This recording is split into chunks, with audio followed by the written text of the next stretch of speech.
Assalamualaikum. Waalaikumsalam Pak Baru. Pak, Siap, nuhun. kita duduk. Pak, ada keperluan apa Pak Baru? Siap Pak, izin melaporkan bahwa kami telah melakukan kegiatan penilaian arsip usul besar di perangkat daerah, dan kami akan laporkan beberapa hal terkait dengan tahapan dan hasil yang telah dilaksanakan. Itu Pak. Oh gitu. Apa aja yang sudah dilaksanakan? Gimana laporan? Oke. Ini Pak, terkait dengan penilaian kita pakai instrumen CRA Pak. Ya. Nomor 11 tahun 2011. Siap. Ini instrumen kita yang wajib dimiliki sesuai dengan arsip yang tercipta. Ya. Kemudian yang kedua, ini Pergub nomor 40 ini tahun 2008 Pak. Ini juga kode klasifikasi. Ya. Maksudnya untuk mengelompokkan dari jenis arsip nanti yang akan kita musnahkan. Nah, ini instrumennya yang dipakai untuk pemusnahan. Ya. Betul Pak. Lanjut apa lagi? Kemudian dasar kita melakukan penilaian Pak, ini berdasarkan dari surat permohonan yang dilayangkan dari perangkat daerah. Oh, ini contoh dari mana? Dari Disperkim, Pak. Dinas Perumahan dan Pemukiman ya? Betul Pak. Ya, ya.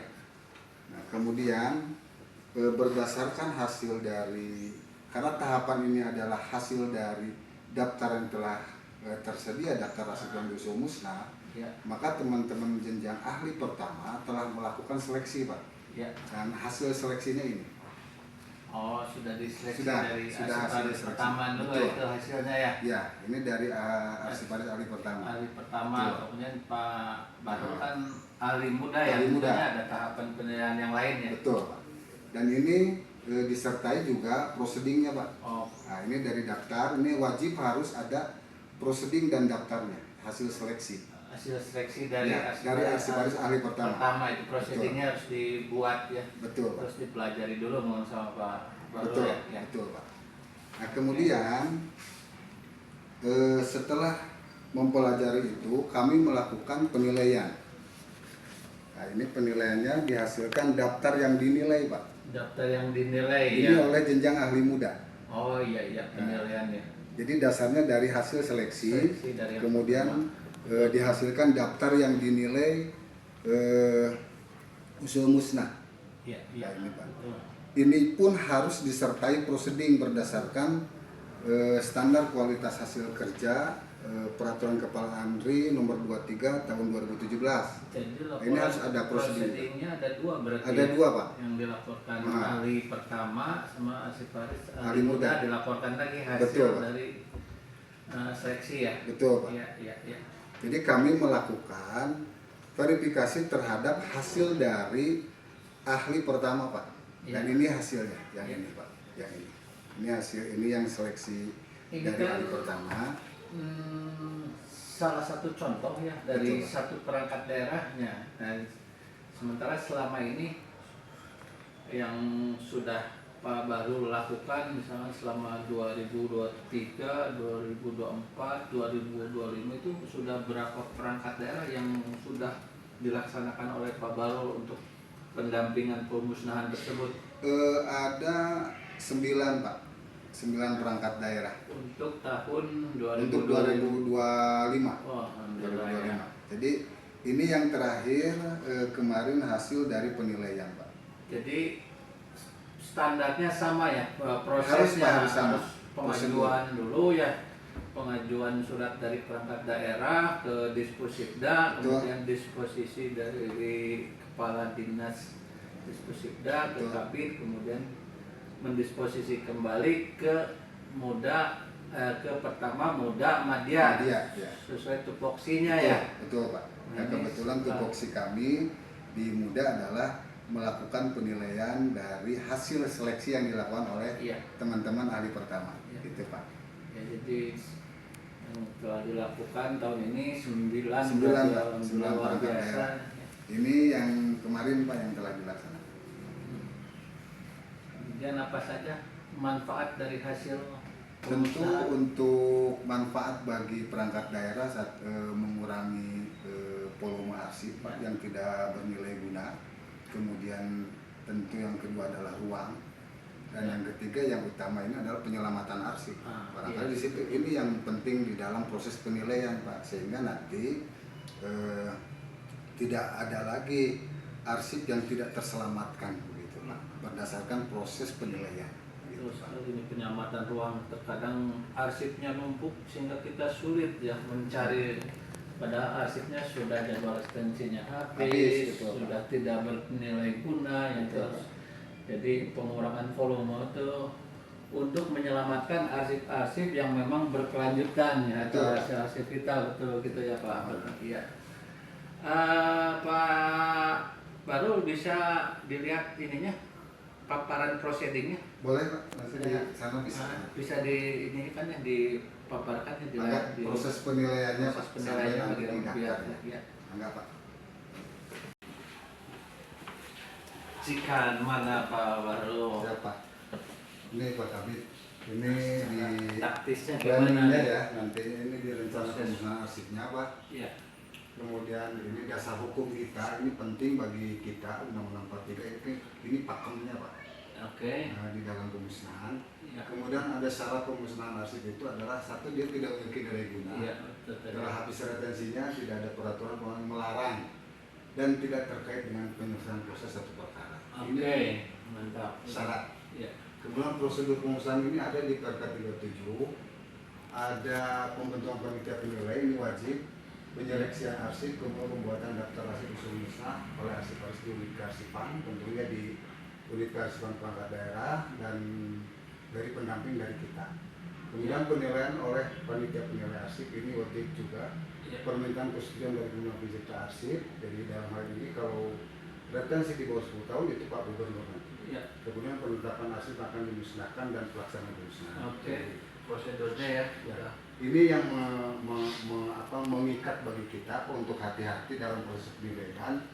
Di pasal 86 Undang-Undang 43 2009 tentang kearsipan, setiap orang yang dengan sengaja memusnahkan arsip di luar prosedur yang benar sebagaimana dimaksud dalam pasal 1 dipidana dengan pidana penjara paling lama 10 tahun. Iya. Dan denda paling banyak 500 juta rupiah. Iya. Nah, ini yang menjadi kehati-hatian kita di dalam melakukan penilaian. Iya, betul. Ini harus dipahami juga di baik kita terutama di LKD Kearsipan dan perangkat daerah yang mengenai sanksi pidana ini. Di kearsipan ini ada sanksi pidananya jika kita salah melakukan pemusnahan, ada sanksi sampai 500 juta. Betul, Pak. Lanjut Pak, apa lagi? Nah, yang tadi disampaikan kepada Bapak bahwa hasil seleksi itu harus seperti ini, Pak. Kode klasifikasinya jelas, dia jenis arsipnya apa, ini contoh, Pak. Iya.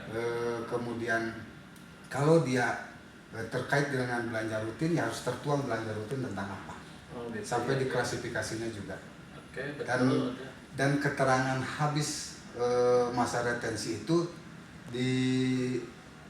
didapatkan dari jadwal retensi arsip yang instrumen tadi, Pak. Jadi dari JRA dari ya. JRA ya, karena di situ ada aktif dan masa yang aktif. Kemudian ini proseding penyeleksian ini yang wajib dilakukan oleh ahli pertama tadi, Pak. Ya. Nah, ini yang ahli pertama. Kemudian harus menuangkan tentang latar belakang, dasar proses segala macam, semua di situ sudah sesuai dengan standar kualitas hasil kerja 23 tahun 2017.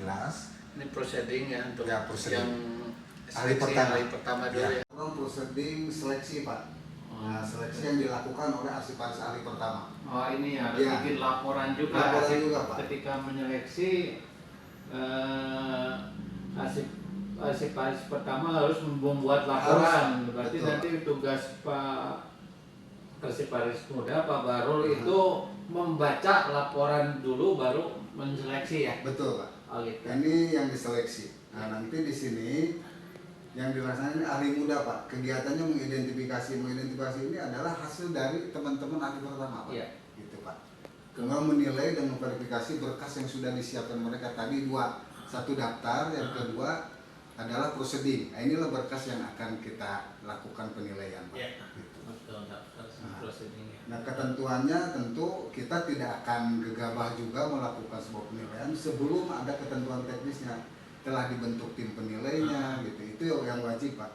Kemudian penilaian dan verifikasi dengan secara langsung baik JRA maupun tanpa JRA ini juga. Cuma berkas arsip telah memenuhi retensi, artinya JRA tadi, Pak. Ya. Nah, ini yang harus di instrumen tadi. Wajib ada. Kemudian penilaian itu dilakukan dilihat dari aspek fungsi dari organisasinya, kemudian substansi informasi yang dilakukan Pak Bahrul ya, oleh ahli muda ini, Pak. Ya. Nah, kemudian karakteristik fisik juga, kemudian nilai intrinsiknya ini mengandung ada kekhasan si arsipnya itu, si jenis arsipnya. Kemudian ini metode penilaiannya, Pak. Metode penilaian kita ada dua, ada nilai guna primer dan nilai guna sekunder. Nah, kebetulan arsip yang dinilai ini adalah arsip yang memiliki nilai guna primer, Pak. Nilai arsip berdasarkan pada kegunaan kepentingan lembaga instansi pencipta. Artinya ada administrasi perkantoran, kemudian kegiatan keuangan. Nah, ini di sini, Pak. Nah, kalau dinilai guna sekunder ini yang berkecenderungan dia bisa untuk perangkat daerahnya juga bisa dipublish, artinya dia memiliki nilai yang mengarah kepada statis, Pak. Nah, itu yang nilai sekunder. Jadi dasarnya pada kegunaan arsip sebagai kepentingan lembaga atau instansi lain.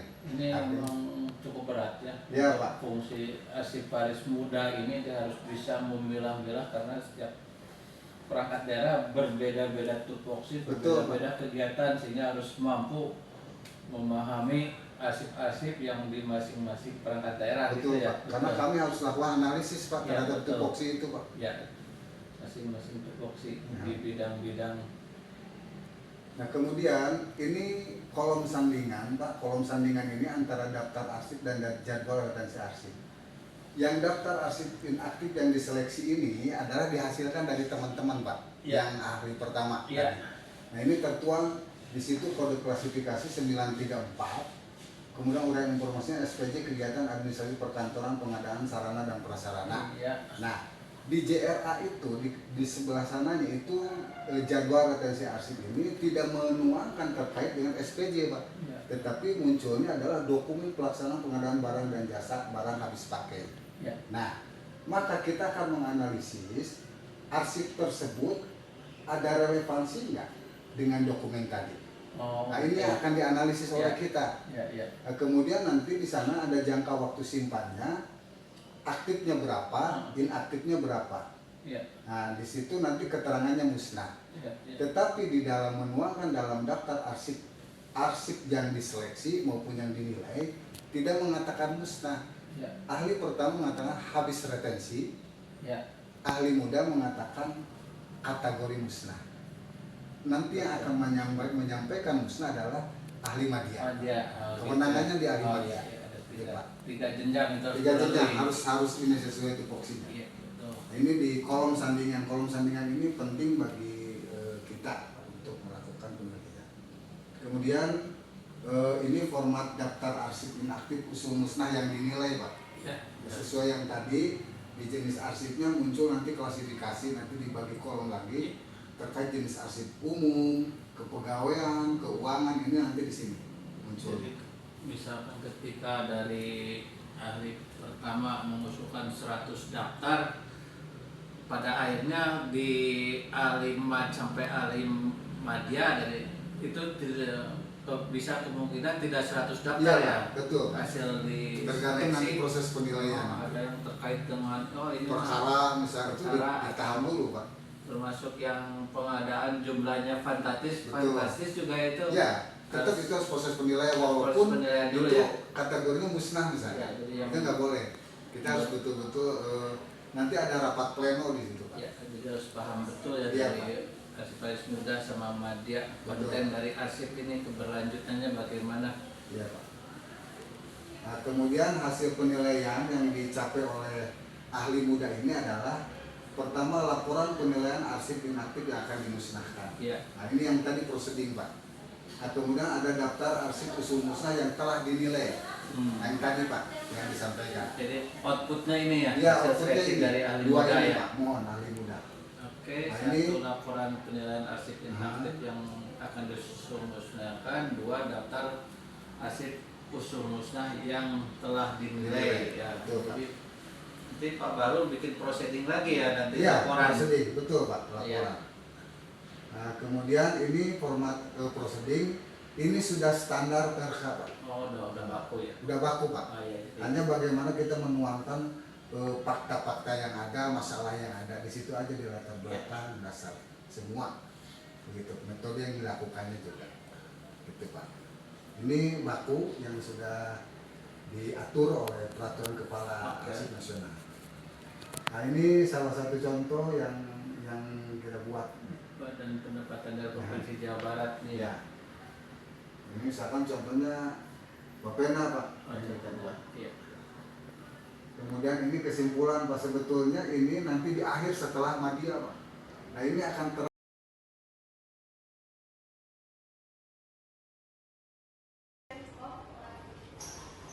Assalamualaikum. Salam Pak. Siap.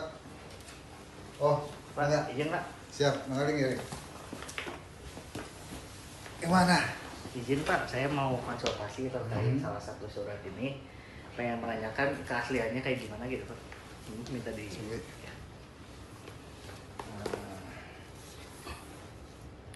Ya.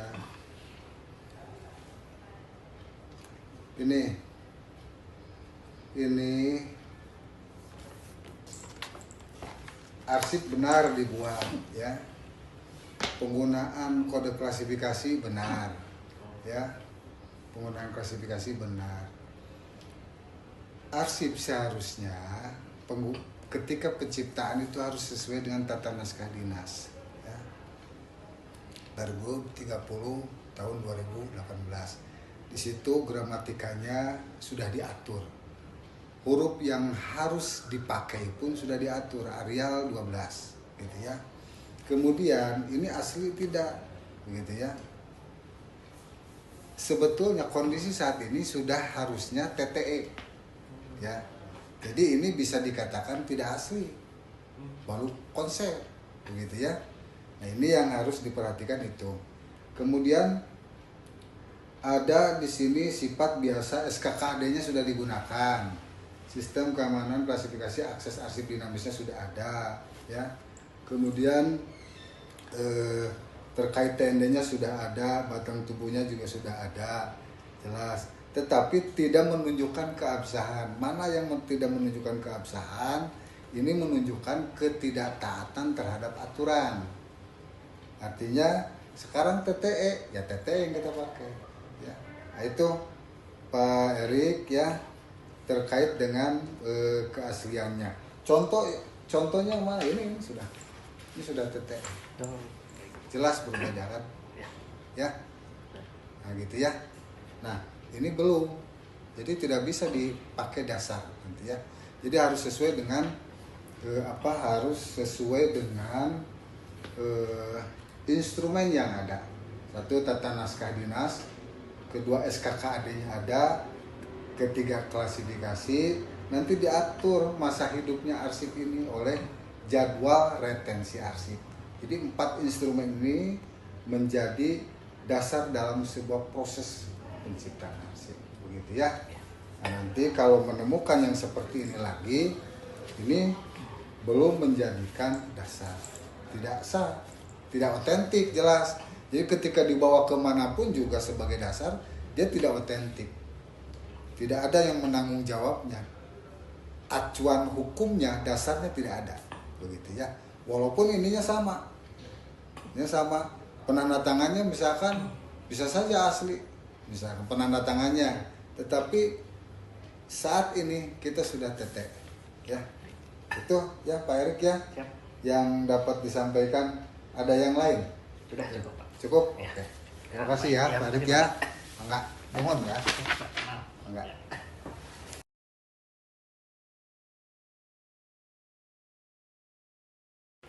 Selamat pagi Pak Bahrul. Pagi. Izin Pak, jadi kami ingin menyampaikan ada silang pendapat antara saya dengan Teh Santi Ya. Mengenai keautentikan naskah dari naskah ini yang kami miliki. Jadi menurut Teh Santi ini naskah merupakan naskah asli. Sedangkan menurut saya ini perlu dicek kembali keasliannya. Betul. Jadi kami ini ingin meminta arahan dari Bapak mengenai silang pendapat yang ada di antara kami. Baik, banget. Coba lihat ya.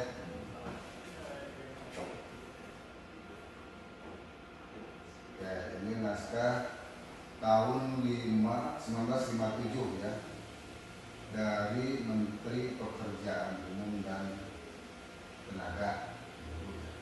Nah, untuk terkait dengan naskah ini, pertama, bahwa naskah tersebut sudah masuk kategorinya vital, ya, harus vital. Yang kedua, dia sudah sudah diidentifikasi betul-betul bahwa ini adalah naskah vital. Nah, untuk bisa melihat autentikasi kita kebetulan Bapak sedang cek ya. Kita lihat nanti di sana ya. Yuk, mana? Salib di sini. Di situ, Pak. Mangga.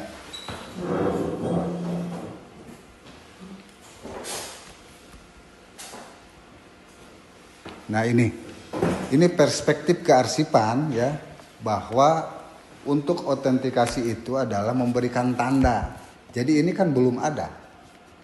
Penciptanya sudah tidak ada. Sudah lebur lah ya, harusnya akuisisi dulu ya. Nah, jadi autentikasi itu adalah proses pemberian tanda ya, tertulis dan atau tanda lainnya sesuai dengan perkembangan teknologi yang sekarang, begitu ya. Jadi siapa yang memberikan tanda, begitu ya nanti. Nah, itu diantaranya untuk pengertian autentikasi dulu ya. Nah, kemudian, bagaimana autentikasi itu? Di sini ada 3 hal. Pertama, diberikan tanda, ada digital watermark ya. Kemudian ada teknologi inskripsi. Kemudian juga ada yang disesuaikan dengan perkembangan TIK ya. Nah, ini nanti tanda ini jika ini asli, ini ada pernyataan ya. Ini ada pernyataan dan diberikan logo.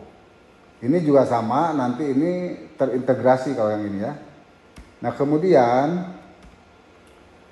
syaratnya adalah dia sudah alih media. Ini kan masih rentang. Nah, ini rentang. Ini anggap saja ini sudah benar misalkan asli. Berarti dia sudah vital. Vital nanti dialih media. Nah, dialih media ini ketika sudah dialih media, maka dibuat berita autentisitasnya ya. Kemudian surat pernyataan autentisitasnya, kemudian daftar arsip hasil alih medianya apa begitu ya. Kemudian pernyataan autentik dari pencipta arsip. Nah, sekarang pencipta arsipnya ini sudah tidak ada, tapi ada tupoksinya kan. Misalkan ini dari, kalau sekarang ada di Dinas Tenaga Kerja ya, maka masuk di situ karena arsipnya mungkin dari Dinas Tenaga Kerja begitu ya. Nah, nanti di situ yang akan mengeluarkan. Nah, ini salah satu prosesnya adalah pengujiannya ya, seperti di atas nanti pengujiannya. Nah, ini ada pengujinya karakteristik kertas. Ini kan kertas diciptakan tahun 57 ya. Kemudian tintanya. Kemudian ada pengujian. Nah, sampai pengujian tulisan tangan, hasil ketikan, hurufnya segala macam ya. Nah, ini pengujian nanti sampai akhirnya di kesimpulan. Itu untuk menunjukkan bahwa dia otentik. Gitu ya. Ini diantaranya. Nah, kemudian siapa yang menguji ini harus jelas. Yang menandatangani tentu yang ahli, karena ini menyangkut masalah kimia kalau tinta begitu ya. Huruf segala macam lah ya. Ini nanti siapa yang menguji ya. Kemudian nanti ada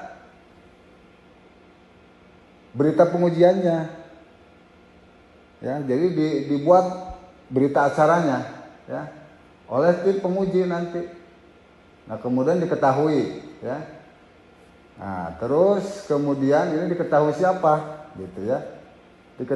Diketahui siapa pencipta nanti ya. Karena tupoksinya masih ada ya.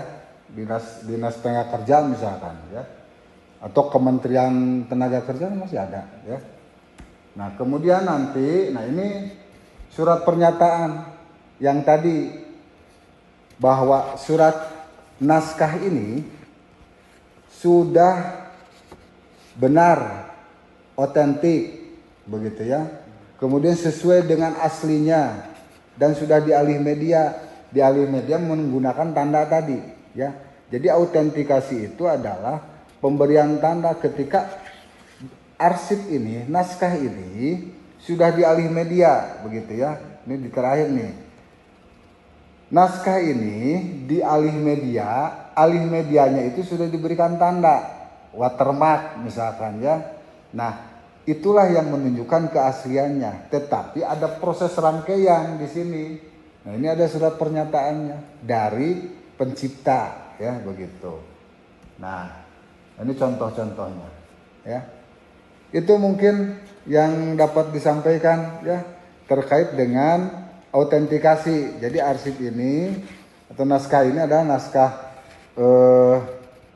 asli begitu ya, asli kemudian dialih media. Jadi ketika menunjukkan keasliannya nanti sudah jelas aslinya dialih media baru diberikan tanda. Itulah autentikasi ya.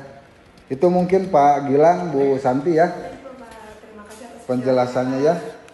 Mangga nuhun. Terima kasih banyak. Ya, mangga nuhun. Mangga nuhun.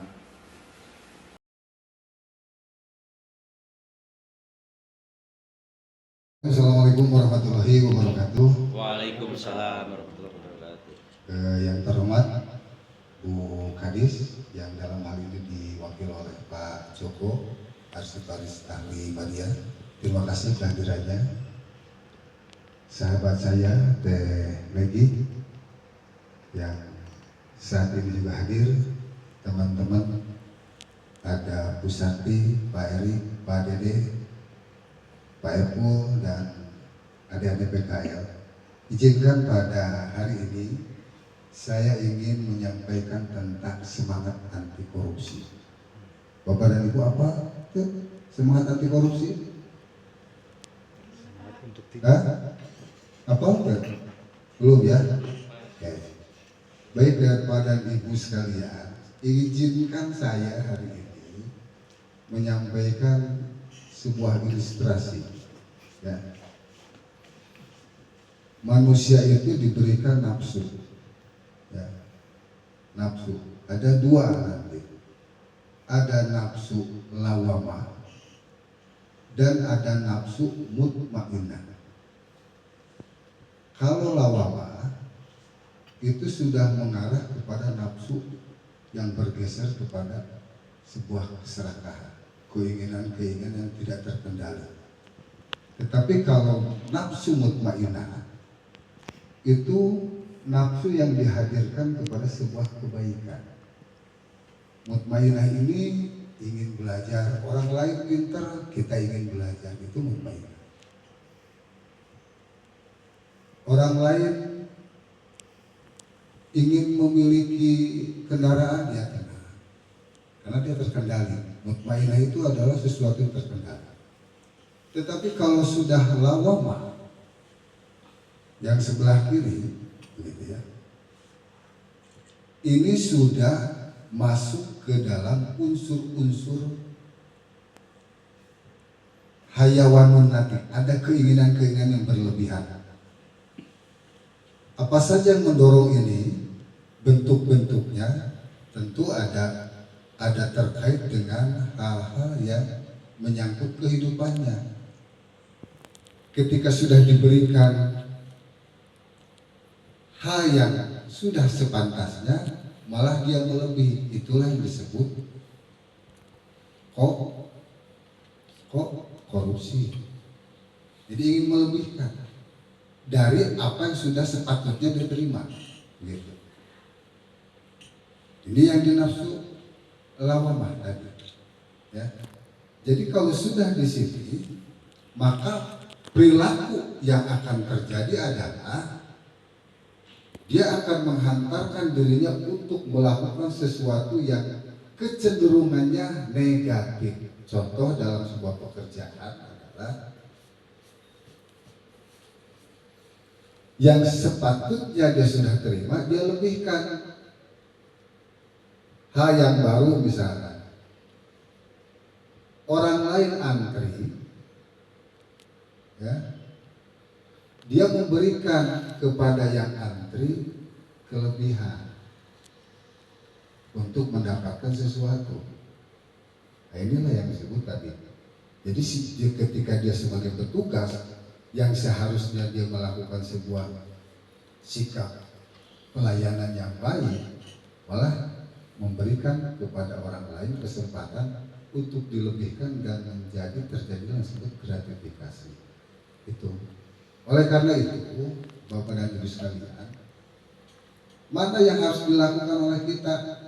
Kendalikan. Terus? Pemerasan. Hah? Pemerasan.